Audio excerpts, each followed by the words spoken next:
عثمان حضرت صدیق اکبر کی دعوت سے دامن اسلام میں داخل ہوتے ہیں۔ ان کے چچا نے انہیں کچی کھال میں لپیٹ کر کے دھونیاں دی کہ اسلام سے منحرف ہو جاؤ، لیکن حضرت عثمان بن عفان ڈٹے رہے اور استقامت کے ساتھ اسلام پر گامزن رہے، اور اللہ نے ان کو پھر جو شانیں دیں، حضرت آدم علیہ السلام سے لے کر حضور علیہ السلام کے دور تک کبھی ایسا نہیں ہوا کہ کسی کے نکاح میں کسی نبی کی دو صاحبزادیاں آئی ہوں۔ یہ اعزاز صرف حضرت عثمان غنی کو نصیب ہوا رضی اللہ تعالی عنہ۔ حضور کی دو شہزادیاں حضرت عثمان غنی کے نکاح میں آئیں، یکے بعد دیگرے، تو اس وجہ سے انہیں ذوالنورین، دو نوروں والا کہا جاتا ہے۔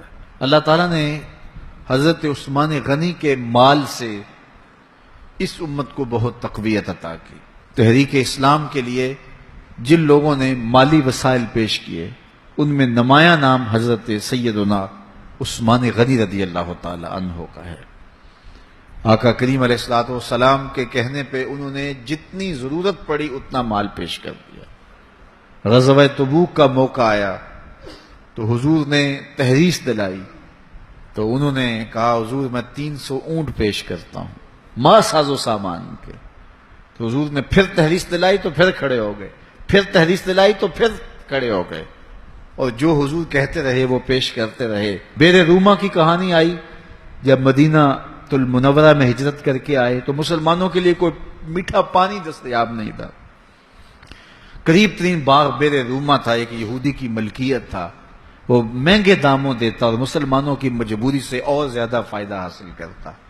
غریب مسلمان تھے، گھر بار چھوڑ کے گئے تھے، پانی بھی مول کا خریدے اور وہ بھی مہنگے داموں، پھر یہودی کے نخرے اس پہ الگ۔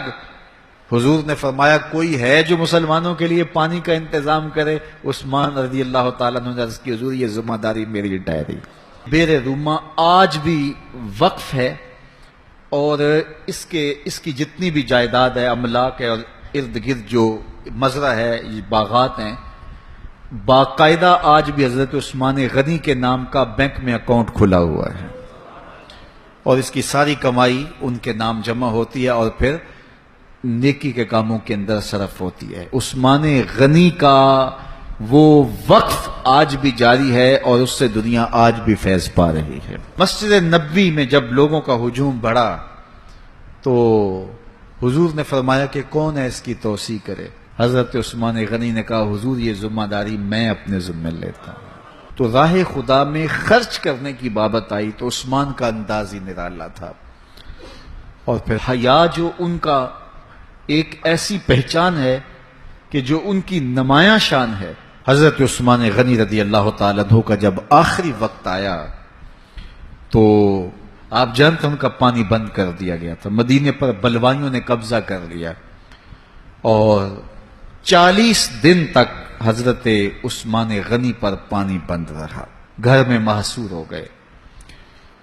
40ویں دن جس دن شہادت ہوتی ہے اس دن آپ نے سر انور باہر نکالا اور لوگوں سے کہا کہ لوگوں، جس وقت مسجد نبوی کی جگہ تنگ ہو گئی تھی، رسول کریم نے کہا کوئی ہے جو مسجد نبوی کی توسیع کرے؟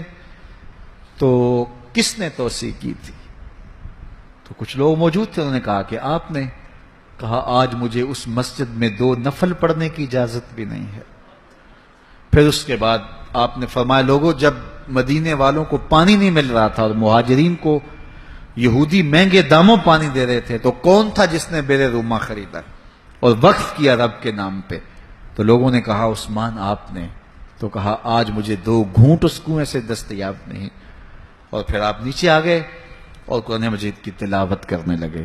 اور جب حضرت عثمان غنی کو شہید کیا گیا 40 دن پیاسا رکھنے کے بعد، تو اس وقت آپ قرآن مجید کی تلاوت کر رہے تھے، اور آپ کا خون قرآن مجید کی اس آیت پہ گرا فَسَيَكْفِيكَهُمُ اللَّهُ، اور حضرت عثمان غنی شہید ہو گئے، امام مظلوم ظلمن آپ شہید کیے گئے۔ کل قیامت کے دن عثمان غنی تلاوت کرتے اٹھائے جائیں گے۔